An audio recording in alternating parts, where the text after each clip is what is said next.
Hey, welcome back to my channel. I'm so glad that you took some time to join me here today. And today we're going to look at an absolute horrible failure of a painting that I did. And we're going to see how I improved it when I redid it. So just stick around and we'll get started in just a moment.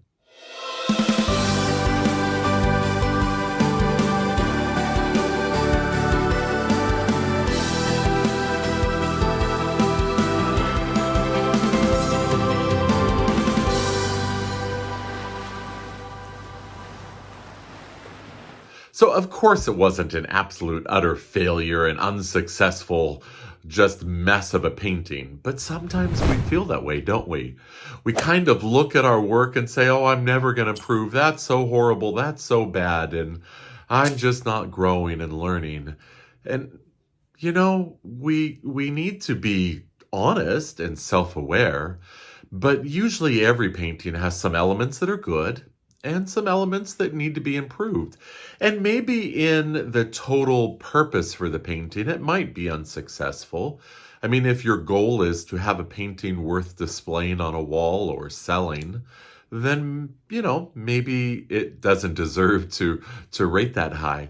But it's successful in that it's a learning experience, and we need to be more real and self-aware.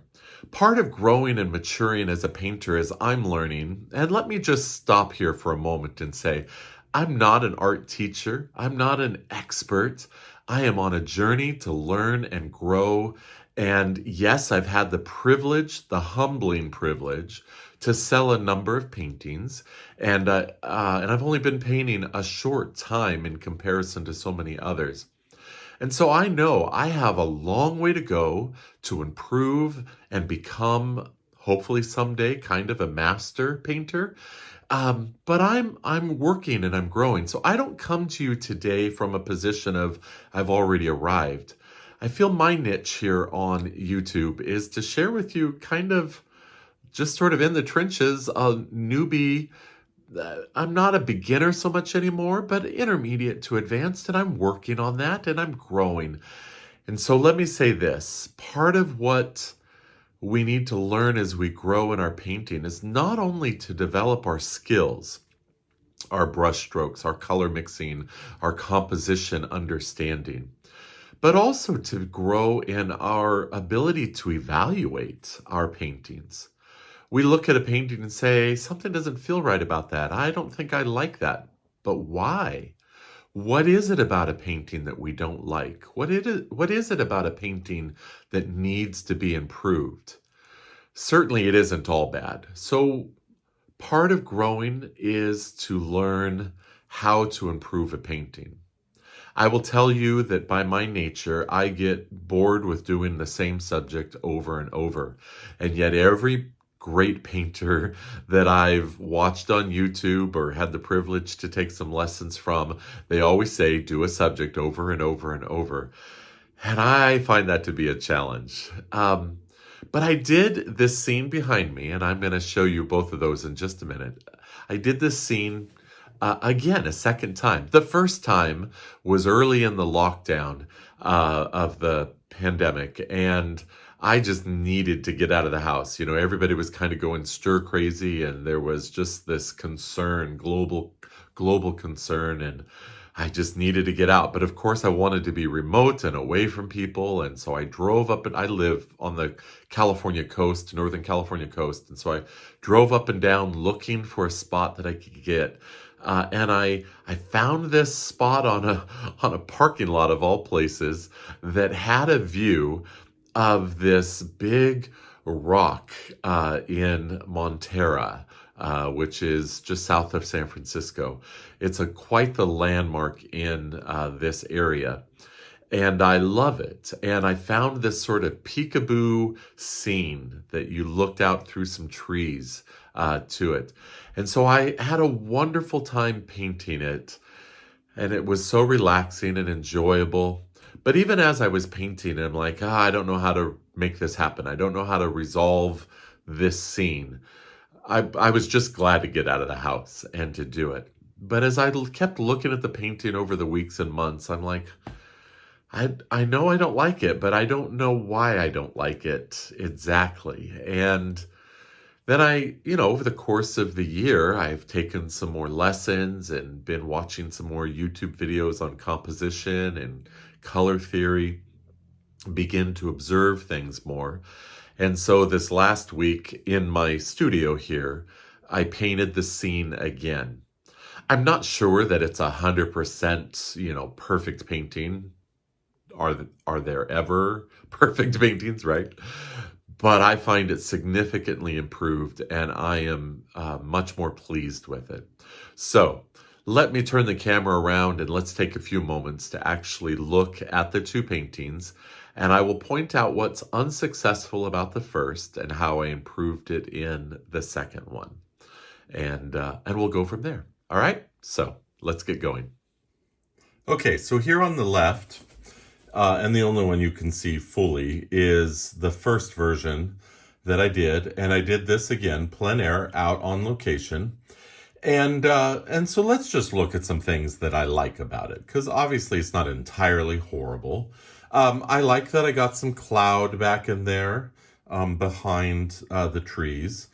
I kind of like this painterly sort of splotching for some of the flowers or, shrubbery, just so it doesn't look like it's, trying to be resolved tightly. And let me just say, my style that I prefer is representational, loose. I have no desire to be truly detailed. I like it to be a little bit messy.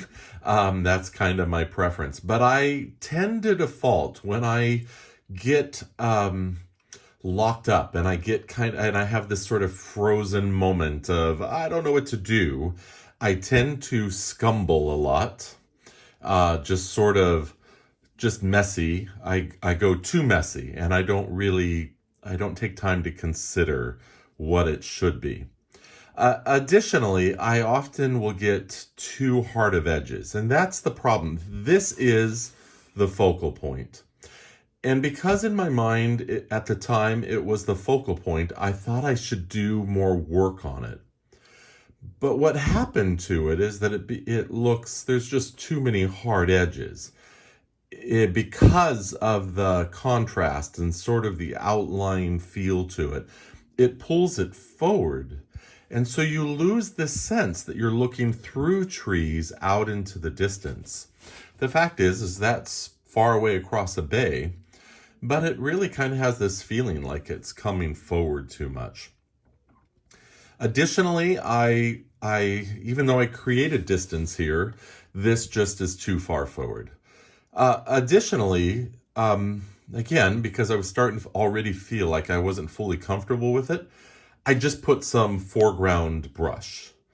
And while there's a lot of variety of color and texture and movement, there really isn't any depth. It's just a screen right up here, just a little, just flat.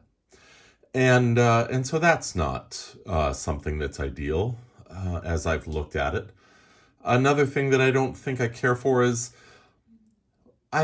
cedars and pines and all of them do have a really beautiful blue-green color to them.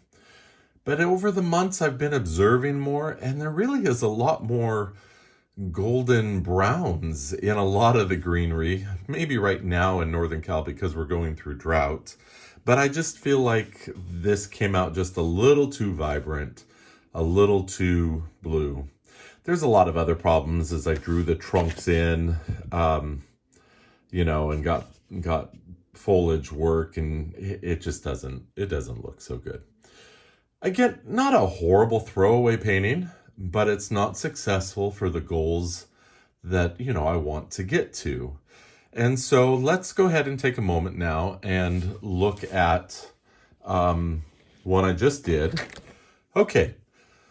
Now, here's the one that I just did. And again, I'm not going to state that this is a perfect painting and that it's arrived, but overall, I am so much more pleased with my growth on this, and I hope you like it as well. And I wouldn't mind some comments, some feedback, some suggestions from some of you that maybe are far more advanced. You're like, maybe you should consider this. But nonetheless, I feel like I've done a lot more through lessons I've taken recently, understanding of composition. So first off, both of them are this composition of a circle structure that you're looking through to see the focal point. But this one versus the other was very much flat framed, okay? But this one has much more of a spiral sort of effect. You know, it's drawing you up and down to it. Either way you go, it's sort of this spiral sort of drawing you in. Additionally, because I've softened this a lot more, even though it's the focal point, you know that's what your eye is drawn to. It does just look further away. There is an atmospheric feeling to this that is much better. And the reality is that rock in the bright sunlight of that day really is more washed out white. You don't see all the contrast of the crags and even though there's a lot of wet rock down here because it's at the shore, it's still being further away in the sunlight was washed out more. Now, I told you that usually I make this, scumble. I don't know what to do. And well, I've realized that you need to kind of layer it. That's not flat now. There is depth. This is back behind that. I've grown in my ability to create shadows, and you see branches spiking out there. And additionally, my trees have a much more painterly feel to them. And as I stated already, that I've browned the foliage instead of this deep, bright blue-green. There really is a less harsh, vibrancy. Instead, there is this harmonious warmth to the painting. And it was a warm day, even though there is dark values here of some shadowing under of this big canopy of trees. It still was a bright day. And so I feel like this is a far more successful painting as a result. So let's look at them side by side just to get a broader comparison. All right, here they are next to each other, both of them fully in the frame for you to see the side-by-side full comparison. Same basic compositional intention, but clearly the depth, the atmospheric feeling, you being drawn deep into the painting. And of course, the color tones are all so much better on the more recent one. Again, nothing fully, it's not a horrible, I had some art friends of mine say, don't call it unsuccessful. There are things that are good in there.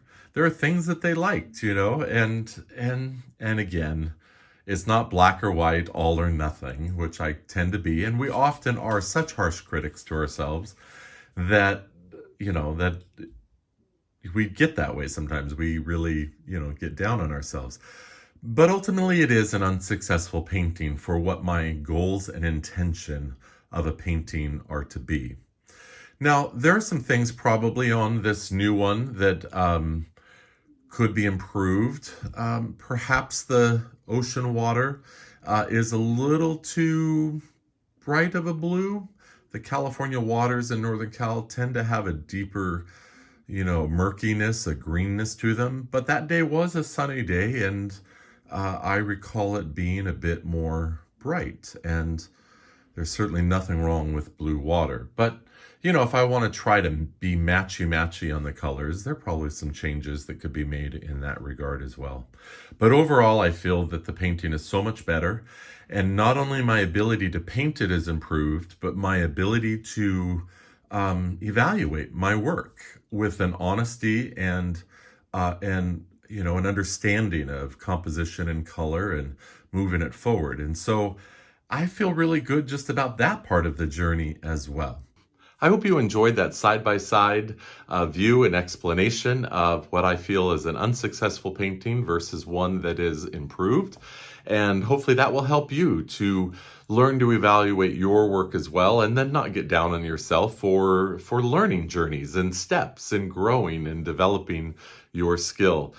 Again, not just your skill to paint, but your skill to evaluate what you need to improve. And so thank you for joining me on that. I'd love for you to visit my website, lenbanks.com, and you could look at other paintings that I've done over the years, and maybe even visit my shop and buy some prints, cards, or one of the actual paintings. That would be fantastic. I also hope that if you've stayed this long that you would subscribe if you haven't already. Go ahead and like and make comments, what you liked about either of these paintings, what you think could be improved, how your journey's going, some of the current lessons that you're learning as well.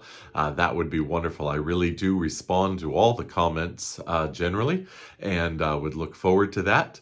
Also, if you would consider maybe sponsoring me a little bit by through my Buy Me a Coffee link. That's a way to just kind of help me be encouraged to keep making videos like this, and so I'd appreciate you doing that as well. Hey, thank you again for joining me. If you're a painter, happy painting to you. Do well, enjoy your journey of improving and being creative, and that'll be wonderful, and I look forward to seeing you back here again soon. Bye-bye.